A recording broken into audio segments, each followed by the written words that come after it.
I hope you're enjoying JAMboree and some of the great recipes featured. I just wanted to provide you with some tips so your jam can turn out perfect every time. I always get questions. Can I use less sugar, or can I change the recipe and substitute this? You know, to be safe for water bath canning, I do not do any reducing of sugar or substitution. This is really a scientific process and you have to be careful.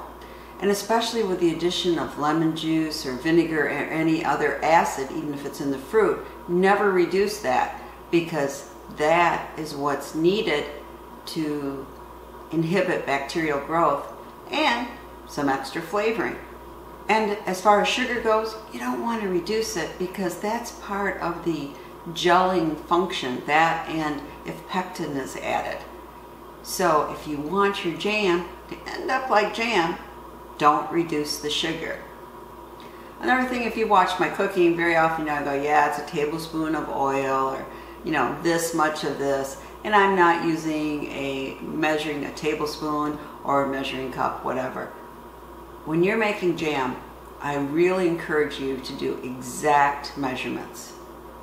It's really important for the quality of your jam and how much it gels. And when I talk about quality of jam, you know, the fruit you use makes a difference too. Make sure it's not damaged fruit. Make sure it's fully ripe, if that is what the recipe calls for. Sometimes you'll hear a recipe say you want underripe fruit, and that is because underripe has more pectin. But usually you want fruit that isn't underripe and that isn't too ripe. Just perfect. Now when you're making jam that has pears or apples, something that is light colored fruit, it's always a good idea to use some, this is fruit fresh, but use an antioxidant to prevent any discoloring. You know, citric acid, ascorbic acid, or something like this. Now a hint when you're making strawberry or raspberry jam, layer the strawberries or raspberries with sugar and leave them for a couple hours, and you'll end up with a more flavorful jam. Now you want to select the right pot for your jam. I think if you've noticed, I've used this. This is a, what's it called, Maslin? I'm not, M-A-S-L-I-N. You know I can't pronounce things. Pot, they're expensive. A stainless steel is around $100.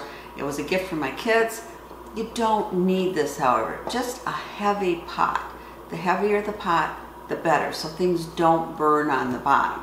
Now, if you have the money to spend, I love this because the handle allows me to easily carry it from place to where I'm canning, and the sloped sides are very, very nice. You just want a deep enough pot so when it starts boiling, number one, it doesn't boil over, but two, hit you in the face with hot, hot, bubbly jam. I also get questions, can I double or triple this recipe? Well, of course you can, but the question is, should you? I usually don't, because that means I'm cooking the fruit a lot longer, and it also takes longer to get it to the gel state. So instead, I just make a recipe twice or 3 times, whatever is needed. Now remember, your elevation matters. Water boils at 212 degrees Fahrenheit at sea level.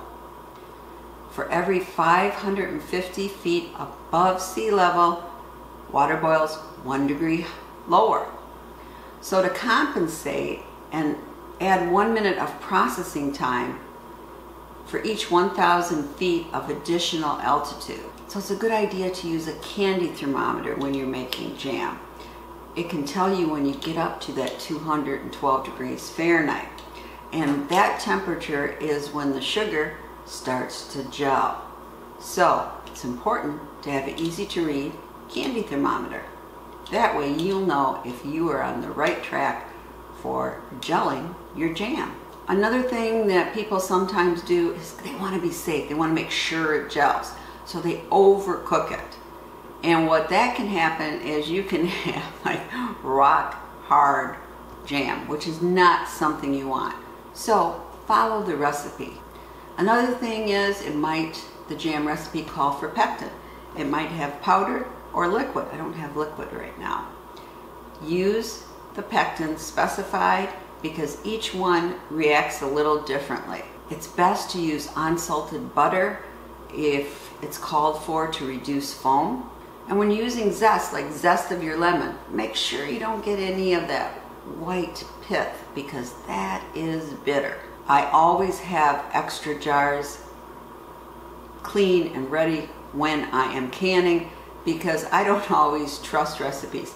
Sometimes it will say makes 5 half-pint jars and it makes 6 or it makes 4. So I always have extra jars and lids and rings ready just in case. After opening your jam jars, make sure you store them in the refrigerator. And people will say, well, how long does canned jam last? I've used it 3 years old and it has been just fine. But the truth is, you really should can enough that you're going to use up in the year, and then the next year can again. Fresher is better, and why keep your shelves just laden with jam that you're not going to use? Now you might want to know, well, how can I make sure it is at the right gel? Well, a lot of people use the frozen plate test, which you put a plate in for 15 minutes in your freezer, and then you take it out and spoon some hot jam or marmalade onto the plate, and you return it to the fridge for 5 minutes. And then you bring it out and you take your index finger and you pick it. And when it gets a little wrinkly, it's the right temperature for gelling. So your jam is done. If it's not set, check it about every 5 minutes to be sure. Well, I hope you enjoyed these tips, and I hope you are making some of the jams for JAMboree, and we still have 2 more weeks of JAMboree left. As always, please subscribe and share the knowledge. Thank you.